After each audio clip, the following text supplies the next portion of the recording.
समुंदर 2013 से 60 किलोमीटर अंदर आ चुका है, नर्मदा को खारा कर चुका है, तीर्थ भंगार हो चुके हैं। और सरदार सरोवर का तो ये डूब की हकीकत है।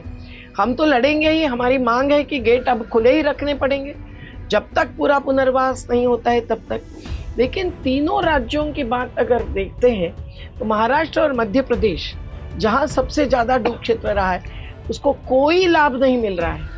आम रूप के वो योजना जो पहले आई थी, उसमें जो सहकार का निर्माण करना था, वो कहीं भी नहीं दिखता है। बिल्डर ही सहकारी सोसाइटी बनाते हैं, बिल्डर ही सूची बनाते हैं। और ऐसी बस्ती जब खड़ी होती है और उतनी जमीन खुली होती है तो बिल्डर को करोड़ों की जमीन मिलती है, वहाँ कमर्शियल टावर्स बनाने का अधिकार मिलता है। और वो जमीन अगर उसको कम पैसे का घर बनाने के लिए काम आएगी तो वो ट्रांसफर ऑफ डेवलपमेंट राइट्स के तहत समुंदर किनारे की बदली जमीन मांगते हैं। ये कौन सा खेल है?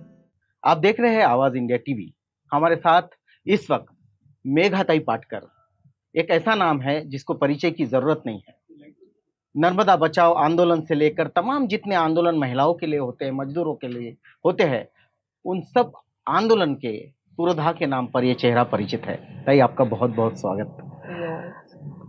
जैसे जैसे देश आगे बढ़ रहा है, नए नए आयाम खड़े हो रहे हैं, विकास के नई नई व्याख्याएं गढ़ी जा रही है। आप बहुत बड़े अरसे से एक बड़ी यात्रा हो गई है नर्मदा बचाओ आंदोलन के लिए। इतने 30-35 सालों की इस यात्रा में क्या आपको लगता है कि नर्मदा पे जो प्रयोग किए गए वो प्रयोग सक्सेसफुली हुए हैं, उससे कुछ देश का लाभ हुआ है? नर्मदा आंदोलन को अभी 39 साल पूरे होने आए हैं, पर मुद्दा केवल नर्मदा का नहीं है जी। मुद्दा आपने जैसा कहा कि विकास एक मंत्र बन गया है जी। राजनीति में भी और समाज में भी। और लोगों को विकास कहते ही उसके साथ जो विनाश होता है, जो विस्थापन होता है, उसके ही आधार पर जो विषमता बढ़ती है, उसका कोई ख्याल नहीं आता है जब तक वो खुद भुक्तभोगी नहीं होते हैं। पर जब वो खुद भुक्तभोगी होते हैं तब क्या होता है, ये नर्मदा घाटी के उदाहरण से भी मालूम पड़ेगा। नर्मदा घाटी में आज की ताजा स्थिति तो ये है, एक पर्चे के द्वारा आपको पता चलेगा कि 39 सालों में हमने जो जो सवाल उठाए, उस सवालों के झूठे जवाब जो सरकार ने दिए थे, सुप्रीम कोर्ट ने भी, वो झूठे साबित हुए हैं। क्योंकि यहाँ तो न विस्थापितों की गिनती थी, न पर्यावरणीय असर का पूरा अध्ययन हुआ था। और जब से 1985 से हमने शुरू किया और सवाल उठाए, राष्ट्रीय अंतर्राष्ट्रीय स्तर पर गए, विश्व बैंक ने उसका रिव्यू करवाया, तो बहुत ही जाने माने न्यायाधीश, अंतर्राष्ट्रीय यूएनडीपी के वाइस प्रेसिडेंट, एक मानव अवशेष शास्त्रज्ञ, एक पर्यावरण शास्त्र, सभी ने कहा कि ये योजना का नियोजन ही नहीं हुआ है और जो दावे हैं वो झूठ है। और वही आज साबित हुआ है। जो 50,000 परिवारों को पुनर्वास मिला, हमारा संघर्ष चलते चलते 3 राज्यों में, उसके में से भी जो कुछ हजार बाकी है, उनका संघर्ष जारी रहते हुए इस साल क्या हुआ कि हजारों और घर डूब गए। ये ऐसे घर कि जो डूब में थे ही, लेकिन इनके घर भू अर्जित संपादित करने के बाद एक खेल सरकार ने खेला। और जो पहले जो पानी के लेवल बताए थे कि पानी कहाँ तक चढ़ सकता है, उसको कागजी खेल के आधार पर कम किया। जो नर्मदा ट्रिब्यूनल फैसला यानी कानून है, उसका भी खिलाफत थी। और इसीलिए उन्होंने हजारों, मतलब 16,000 करीबन घरों को, परिवारों को बाहर कर दिया और उनका पुनर्वास आधा छोड़ दिया। और 2023 में क्या हुआ, जैसे ऊपर इतने बांध बने हैं, करीबन 10 बांध ऊपर बने, उसमें से जो पानी आया, उसका जो रेगुलेशन, नियमन करना होता है, वो सरकार की जो अंतरराज्य अथॉरिटी है, नर्मदा नियंत्रण प्राधिकरण, उसने नहीं किया। और 16 सितंबर को जब पानी भरने लगा बराबर, हमने सबको फोन्स किए, भाई गेट तो खोलो, सरदार सरोवर जो नीचे है। तो प्रधानमंत्री का 17 सितंबर को जन्मदिन मनाने के लिए इन्होंने गेट 24 घंटे लेट खोले। जब खोले तब तक 150 गांव डूब चुके थे, ध्वस्त हो चुके थे।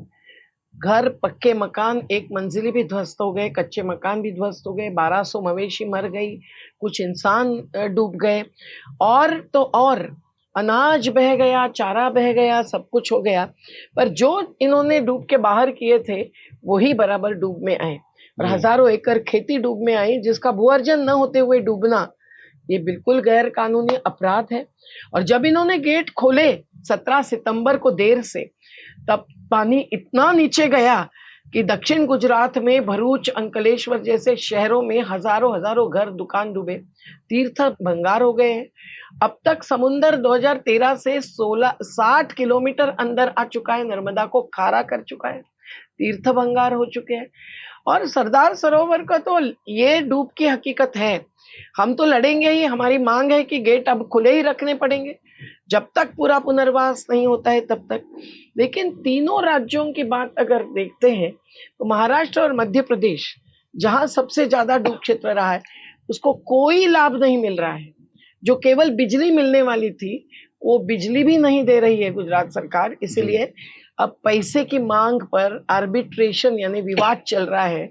मध्य प्रदेश 900 करोड़, महाराष्ट्र 450 करोड़ मांग रहे। कच्छ में पानी देने के लिए ये बांध बना 455 फीट का, 139 मीटर का। और कच्छ में जो पानी गया वो पहले अडानी के पोर्ट्स को दिया, गांधीधाम जैसे शहर को दिया, जिंदाल स्टील जैसे कंपनियों को दिया, और किसानों के लिए छोटी नहरें कच्छ की नहीं के बराबर बनी। तो इसलिए कच्छ में जो अभी कैनाल जा रही है उससे जाने वाला पानी वो खुले में छोड़ रहे हैं, पर किसानों को नहीं दे रहे हैं। एक हाथ प्रापार तालुके में थोड़े किसानों को मिला, सौराष्ट्र में भी हाहाकार मचा है। तो ये जो झूठ प्रचार हमारे खिलाफ करते गए कि आप तो विकास विरोधी है, तो यही विकास विरोधी साबित हुए। 90,000 करोड़ रुपए का बांध बनाने के बाद लाभ सही नहीं निकले हैं, कोका कोला जैसी कंपनी को ज्यादा गए। बिल्कुल। तो बात सामाजिक, आर्थिक, पर्यावरणीय तीनों मुद्दों की है और जिसकी पोल खोल हो चुकी है। बिल्कुल, जिस तरह से आप जल के लिए लड़ रही है, जमीन के लिए लड़ रहे हैं, जंगल के, खनिज के लिए, हम ये देख रहे हैं कि वर्तमान जो सरकार है वो सारा का सारा जल, जंगल, जमीन, खनिज वो बेचने पर तुली है। इसके लिए उस प्रदेशों की सरकार तक गिराने के लिए षड्यंत्र रच रहे हैं। तो ये सब मामला है, तो आप इस पर क्या कहेंगे कि कैसे इस लड़ाई को हम अंतिम रूप देंगे? देखिए, जल, जंगल, जमीन या जमीन के नीचे का भूजल या खनिज, ये सभी प्राकृतिक संसाधन संपत्ति नहीं है केवल, ये जीने का आधार है। और जो समुदाय जिनको सबको हम किसान मानते हैं, हम संयुक्त किसान मोर्चा का हिस्सा है, तो किसानों में हम मजदूरों को भी मानते हैं। खेत मजदूर क्या वो किसान नहीं है? दोनों मिलकर अन्नदाता बनते हैं। पशुपालक जो दूध पिलाते हैं बच्चों को, मछुआरे जिनके ऊपर 4 करोड़ से ज्यादा लोग तो जीते ही हैं। आज ये तमाम प्रकृति निर्भर समुदायों की जो जीवनाधार की संपदा है, जो संसाधन है, इसको एक वस्तुकरण और कंपनीकरण इसके तहत हस्तांतरित किया जा रहा है। और संविधान के अनुच्छेद 48 में जो निर्देशित स्थिति है कि पर्यावरणीय संसाधन जो है, इसका मनुष्य भी हिस्सा है, सभी जीवित पशु पक्षी भी हिस्सा है, लेकिन इसको बचाना जरूरी है केवल नहीं, तो इसको समृद्ध करना जरूरी है। बराबर उल्टा हो रहा है। 1980 में जो कानून आया, वन सुरक्षा कानून, जो सुंदरलाल बहुगुणा जी ने इंदिरा गांधी जी को समझाकर आया था, लेकिन उसको बदला ऐसा कि गांव सभा को आदिवासी क्षेत्र के भी, जहां पेसा कानून भी लागू होता है, न पूछते हुए किसी भी कंपनी को, बाबा रामदेव हो कि अडानी हो कि अंबानी हो, जिंदाल हो कि मित्तल हो, किसी को भी केंद्र सरकार दे सकते हैं। अच्छा हुआ कि सुप्रीम कोर्ट ने इसकी दखल ले ली और इसको रोक दिया, ये कहते हुए कि ये असंवैधानिक है। तो कई सारे कार्य जल, जंगल, जमीन ही छीन लेने के असंवैधानिक भी है और उसके असर अमानवीय भी है। गढ़चिरौली का उदाहरण ले लीजिए आप, सोहेल जैसा गांव, झंडापार जैसा गांव, यहाँ के जंगल में बसे हुए गांव, निस्तार की जमीन, कभी पहले ही 2003 में इन्होंने ये तय करके कि अभी यहाँ लोहा है तो खनिज एक वस्तु है, बिकाऊ है, तो इन्होंने कंपनियों को लाने के 3 साल पहले वो खनिज वाला जो हिस्सा था 65 हेक्टेयर का, वो इन्होंने आरक्षित कर दिया, गांव को बताया ही नहीं। फिर स्थानीय स्वराज्य संस्था का मतलब क्या है? ग्राम सभा के अधिकार का मतलब क्या है? ये अधिकार 1996 से पेसा कानून के तहत आदिवासियों को अधिक दे दिया है। और 1992 में ही राजीव गांधी के समय जो 73वां 74वां संशोधन आया, संविधान में, उसके तहत 73वें संशोधन में ग्रामीण क्षेत्र के जो अधिकार है वो सबसे अधिक ग्राम सभा को है।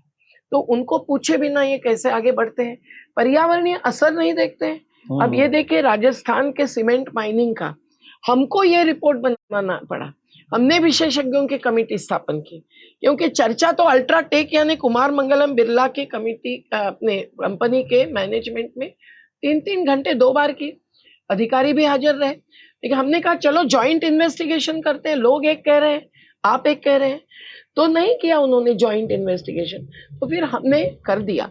तो आज भी ये राजस्थान की महिलाएं जो लड़ रही है वो बहुत ही अभूत आघात भुगतने के कारण ही लड़ रही है। मिनिस्टर भी देखिए कुछ भी निर्णय नहीं लेते आए, ये लोग सरकार होते हुए भी इनको लड़ना पड़ा, महिलाएं कैसी मोर्चा निकाल कर चली। तो आज ये माइनिंग के असरों का अध्ययन नहीं करना और उसके बिना मंजूरी लेना, ये एक राजनीतिक आशीर्वाद से होता है और इसीलिए ये कंपनियों को लूट की छूट देते हैं और इसका फायदा चुनावी राजनीति में इलेक्टोरल बॉन्ड से लेते हैं, चंदे से लेते हैं। तो ये सब जो पूरा गठजोड़ है वही ये जल जंगल जमीन को खत्म कर रहा है। कानून बदलने के लिए अब G20 में क्या क्या अनुबंध हुए किसको पता है? नहीं पता।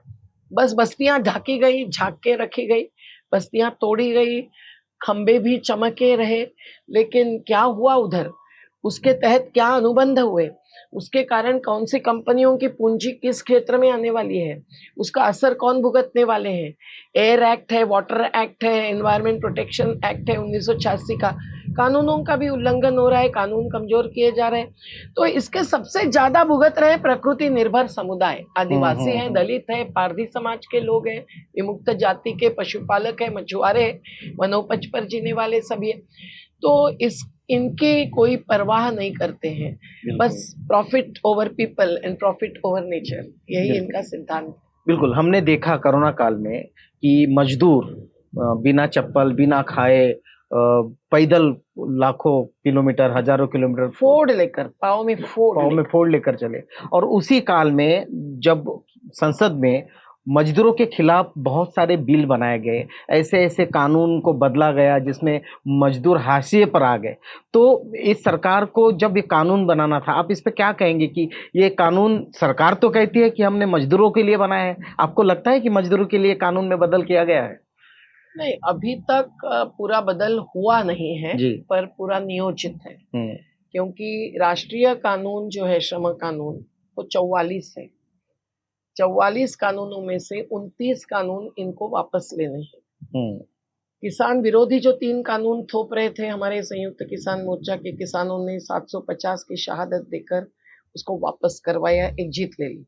ये श्रम कानूनों की वापसी ये कंपनियों के लिए, मालिकों के लिए हो रही है और उसके बदले में जो 4 संहिता ला रहे हैं वो बहुत ही कमजोर कानून है। इसके कारण महिलाओं को नाइट शिफ्ट भी करने देंगे, 12 घंटे काम ले सकेंगे, ठेका मजदूर कानून में जो समान काम समान वेतन है वो गायब हो जाएगा।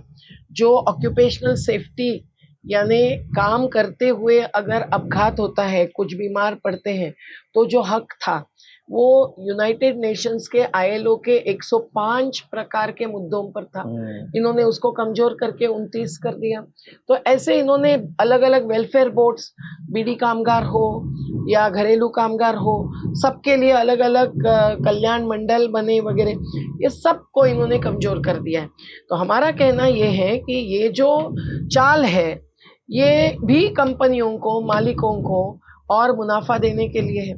स्थलांतरित मजदूर कानून 1979, उसमें क्या नहीं लिखा है? स्थलांतरित मजदूरों को जो ठेकेदार लेके आएगा उसका लाइसेंस चाहिए, जो शुगर फैक्ट्री गन्ना तोड़ने के लिए रखेगी उसको रजिस्ट्रेशन चाहिए। कुछ नहीं हो रहा है। उनको कैंटीन देना है, उनको झूला घर देना है बच्चों के लिए, कुछ नहीं होता है। ऐसे पेड़ के नीचे रखते हैं गन्ने के खेत में, या गुजरात में अगर गए तो बबूल के पेड़ के नीचे फेंकते हैं।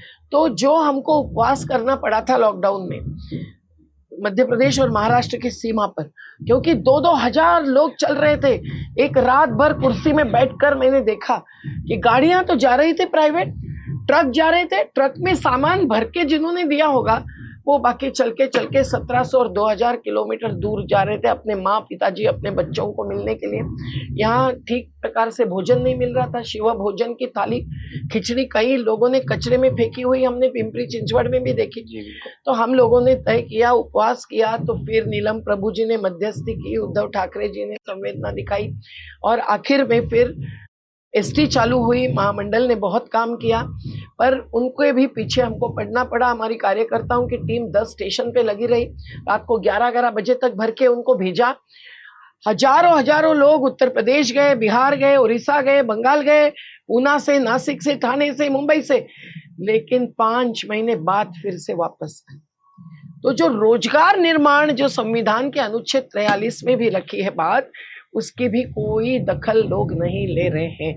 एक बाजू बेरोजगारी चोटी पर पहुंची है और दूसरी बाजू रोजगार खत्म करके ज्यादा से ज्यादा मशीनीकरण, ज्यादा से ज्यादा निजीकरण, ज्यादा से ज्यादा वैश्वीकरण, इसके तहत जिस प्रकार का औद्योगिकरण बढ़ रहा है, जो एक बाजू नदियों को प्रदूषित कर रहा है और दूसरी बाजू ध्वस्त कर रहा है रोजगार को। तो हम लोगों को पता है कि जो कानून बदल रहे हैं वो उन्हीं के लिए बदल रहे हैं जो चुनाव में चंदा देते हैं, और 2 चुनावों के बीच में ये सब बदलाव होता है।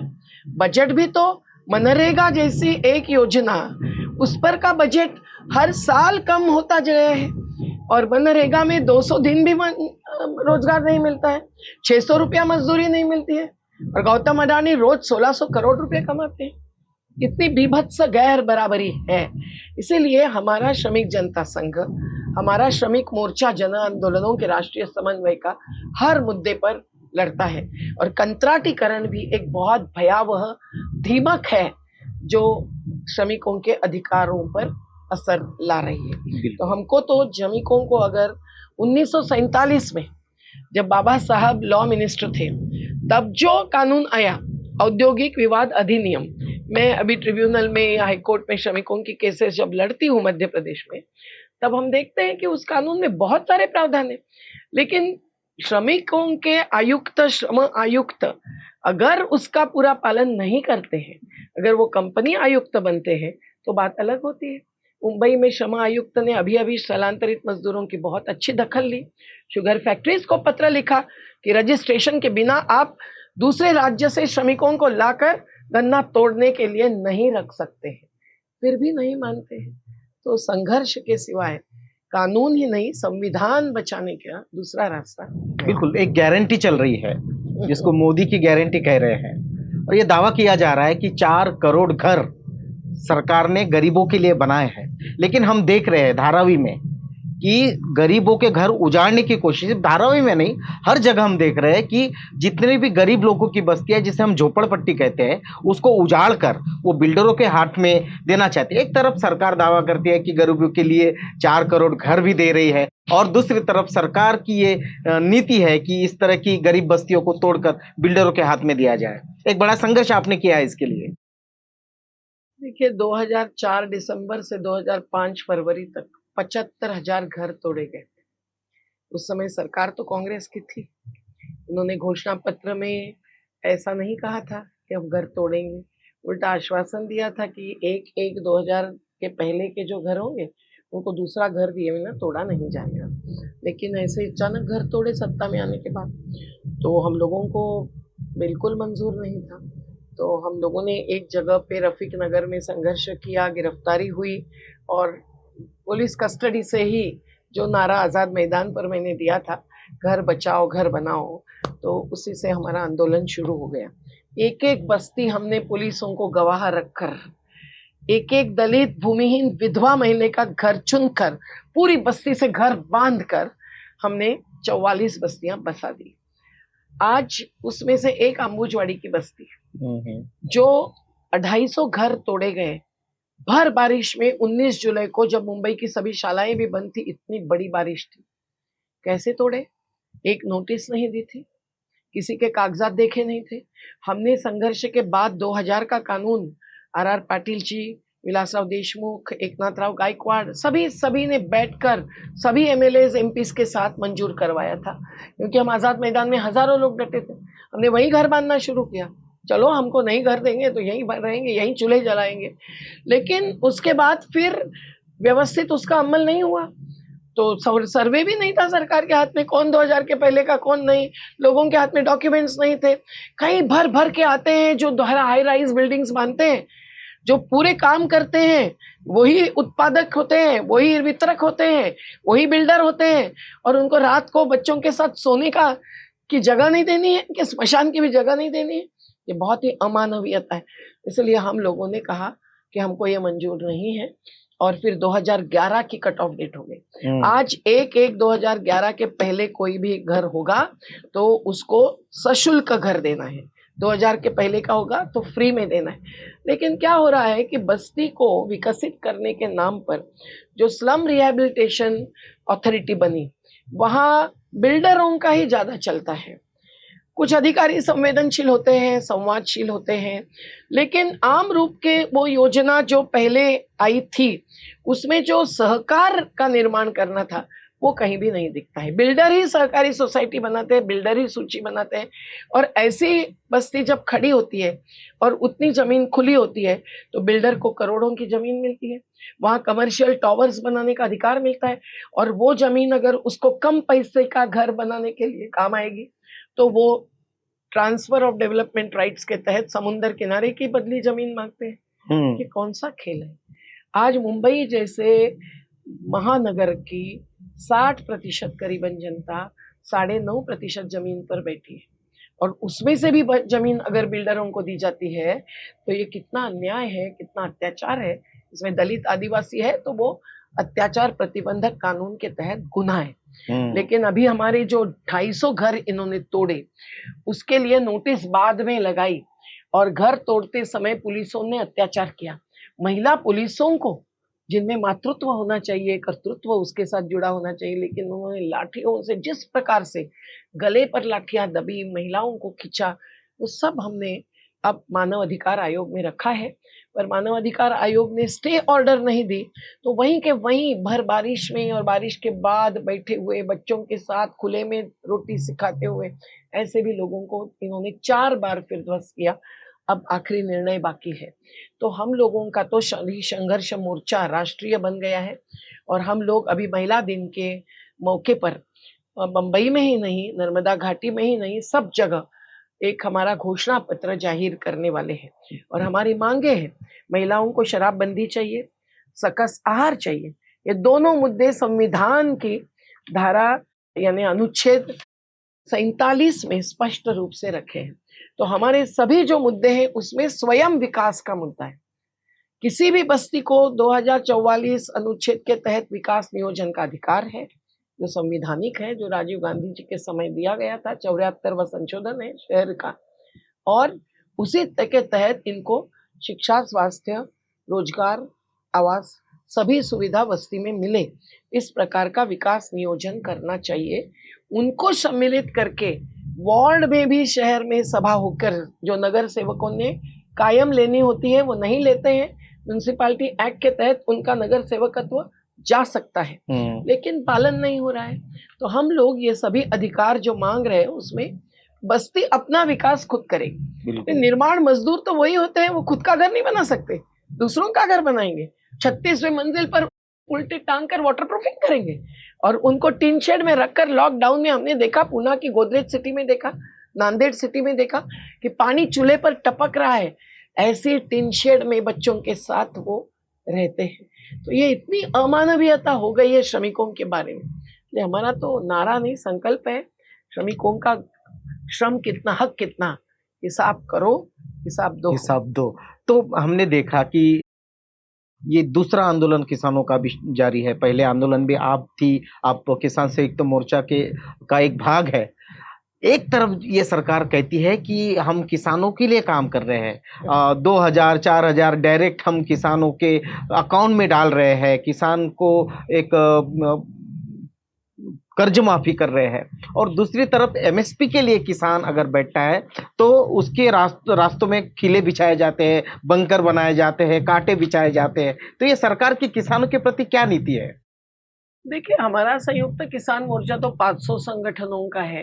अभी जो पंजाब हरियाणा की सीमा पर हमारे लोग नहीं है, लेकिन मुद्दा तो एमएसपी का कॉमन है और वहां जो दमन हुआ है, जिसको मार डाला है, हम लोग उसका धिक्कार कर चुके हैं। अभी हमारी 14 मार्च को महापंचायत है रामलीला मैदान में। क्यों? क्योंकि 9 दिसंबर 2021 को मोदी सरकार ने जो लिखित में आश्वासन दिया था, 3 कानून तो वापस हो गए, लेकिन न्यूनतम समर्थन मूल्य जो हम मांग रहे हैं स्वामीनाथन आयोग के आधार पर, 1 रुपया लागत पर 1.5 रुपया। हर चीज आप देखिए जो कारखाने में बनती है, कुर्सी देखिए, टेबल देखिए, खर्चा लागत कितनी होती है और मुनाफा कितना कमाते हैं, 100 गुना भी ज्यादा कीमत लगाते हैं। तो किसानों को इतना भी नहीं दे रहे हैं और झूठ दावे करते हैं कि ये रेवड़ी जैसा बांटना पैसा, हम भीख नहीं मांगते, हम हमारा हक मांगते हैं। तो हम लोगों को कानून बनना है और ये कानून के लिए कर्ज मुक्ति का और एमएसपी का अभी 2018 से हमारे समन्वय ने लोकसभा राज्यसभा में डाल के रखा है, उस पर कभी चर्चा नहीं हुई है। व्यवस्थित कमेटी बनाकर संयुक्त किसान मोर्चा के प्रतिनिधियों को सदस्य बनाकर अभी तक नहीं लिया हुआ है हिसाब। तो एमएसपी अगर देनी होगी तो गन्ने को 500 रुपया क्विंटल का दाम देना पड़ेगा, केवल 1 रुपया पर 1.5 रुपए के हिसाब से। कपास 15,000 रुपए क्विंटल होती है। इन्होंने 2013 में जो थोड़ा सा बढ़ाने का जो दावा किया वो गलत है। महंगाई बढ़ी है, किसानों के इनपुट्स, खाद, बीज, यूरिया, डीएपी सबके कीमतें बढ़ गई। उसको न देखते हुए ये दावा कर रहे हैं कि नहीं करीबन 43% एक्स्ट्रा दे रहे हैं। ये अमित शाह जी का बयान था, वो गलत है। इन्होंने ये कहा किसानों की आत्महत्या नहीं हो रही है, एक भी नहीं हुई मोदी कार्यकाल में, ये उनके सांसद निशिकांत दुबे ने कहा, झूठ है। मराठवाड़ा विदर्भ में भी आज हुई है और रोज 30 कम से कम 52 तक कभी कभी संख्या गई है, आत्महत्याएं हो रही। ये व्यवस्था ने की हुई हत्या है, आत्महत्या नहीं है, क्योंकि घाटे का सौदा है, इसलिए खेती खत्म हो रही है। खेती खत्म हुई तो अन्न सुरक्षा खत्म हुई। अडानी जैसे के गोडाउन्स में रखते हैं अनाज। तो सीएजी की रिपोर्ट आई है ऑडिटर जनरल की कि भाई हजारों करोड़ उनको एक्स्ट्रा रेंट दिया है। तो जो फूड कॉर्पोरेशन ऑफ इंडिया का सरकारी गोडाउन है उसी से रेशन मिल सकता है, तो इनको रेशन देना ही नहीं है। 2016 का नीति आयोग का निर्णय हो चुका है कि रेशन बंद करो, पैसा डालो। हमारी महिलाओं का कहना है कि पैसा जाएगा शराब की दुकान पर, जिससे हजारों करोड़ रुपया कमाई का दावा सरकार करती है, पर हमें वो मंजूर नहीं है। वो बहुत ही अमानवीयता है और ये अपराध भी है। और हम देखते हैं कि कृषि बजट भी 2014-15 से हर साल 1% कम होता है। जो हस्तक्षेप करने के लिए, अगर एमएसपी जो 23 फसलों की जाहिर है वो सही नहीं है स्वामीनाथन आयोग का, पर उतनी भी अगर देनी है तो उसके लिए इन्होंने जो बजट किया था उसमें 2022 तक 33% कमी आ गई। और तो और फसल बीमा जैसी जो योजना है उससे भी लूट हुई है। 5 साल में 45,000 करोड़ रुपया कंपनियां कमाती है। 1 लाख करोड़ से थोड़ा ज्यादा अगर बांटा जाता है बीमा का पैसा, पर सभी अकाली वृष्टि, सूखा, बाढ़ में नहीं मिलती है भरपाई। पर जो देते हैं तो 1 लाख से ज्यादा, समझो 1.5 लाख करोड़ बांटा गया, 60,000 करोड़ केवल बांटने के काम पर कंपनियां कमाती है। क्या जरूरी है? ये सरकारी योजना होनी है तो सरकार को अमल कर। कंपनीकरण आज भी रुका नहीं है। बिल गेट्स जैसे कंपनी को, जो 42,000 एकड़ का अमेरिकन जमींदार है, जिस पर कोरोना का भी आरोप आया है, लेकिन उनको आज भू अभिलेख का काम दिया है माइक्रोसॉफ्ट कंपनी। तो पूरी देश की जमीन का हिसाब उनके हाथ में है और जगह जगह जमीन अधिग्रहित की जा रही है। 2013 में हमने कानून लाने के लिए जंग छेड़ा, उसका ड्राफ्टिंग में हमारा सहभाग लिया। उस समय की सरकार संवादशील सरकार थी, जयराम रमेश जी जैसे थे। मनमोहन सिंह जी ने पूछा उनको क्या 10 मुद्दे चाहिए बताइए, लेकिन आज वो संवादशीलता खत्म हुई है। फिर भी किसानों का आंदोलन अहिंसक और सत्याग्रही है। नदियां भी बचानी है जो बर्बाद हुई है, प्रदूषित हुई है। नर्मदा की नदी का पानी ऐसा है कि पानी पीने लायक नहीं है, ऐसा टेस्ट रिपोर्ट आया। तो हमको जंगल बचाने के सिवाय नदी अविरल नहीं बहेगी, नदी निर्मल नहीं बहेगी। हम खेती बचाने के सिवाय अन्न सुरक्षा नहीं मिलेगी और किसान, मजदूर, पशुपालक नहीं होंगे तो जिएंगे कैसे? हरे वेंटिलेटर्स नहीं होंगे तो ऑक्सीजन कहाँ से लाएंगे? तो क्लाइमेट चेंज की बात ग्लासगो में, पेरिस में जाकर करने से मतलब नहीं है, धरातल पर करनी चाहिए। हमारा जन आंदोलनों का राष्ट्रीय समन्वय, नर्मदा बचाओ आंदोलन हो, घर बचाओ घर बनाओ हो, संयुक्त किसान सभी इन संवैधानिक अधिकारों के मुद्दों पर संघर्ष और वैकल्पिक विकास की दिशा क्या है, ये बताने वाली तकनीक की चुनौती लेने वाला निर्माण का कार्य ये जारी रखे। बिल्कुल बिल्कुल। एनआरसी के बारे में अमित शाह ने फिर से कहा कि एनआरसी फिर से लागू करेंगे। एक प्रयोग उन्होंने करके देखा कोरोना के पहले, आंदोलन हुआ। आपको लगता है कि इस देश में एनआरसी की जरूरत है? जो भाईचारा हमारे बीच में था, हिंदू मुस्लिम सिख ईसाई बौद्ध सभी में, ये सरकार जब से जो 2014 से आई है, आपको लगता है कि इन सब मुद्दों को लेकर, राम मंदिर के और मस्जिद के मुद्दों को लेकर ये भाईचारा खत्म हो रहा है?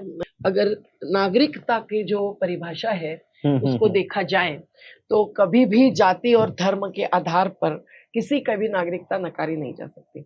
और आसाम में इसका जो अमल हुआ सीएए का, तो उसके तहत हिंदू भी लाखों की संख्या में कैंप्स में पड़े हैं। तीस्ता सेटलवाड़ जैसे ने वहां बहुत काम किया, हमारे फैजल खान ने काम किया। तो ये जो पूरी संविधान विरोधी बात आई है, कहीं ना कहीं इसके आधार पर दलीय राजनीति में लाभ लेने की बात होती है, पर देश का बहुत नुकसान होता है। नफरत से हिंसा तक जाना, हर जगह पर बुलडोजर कोड बनता है, हम लोगों को फैक्ट फाइंडिंग करनी पड़ती है।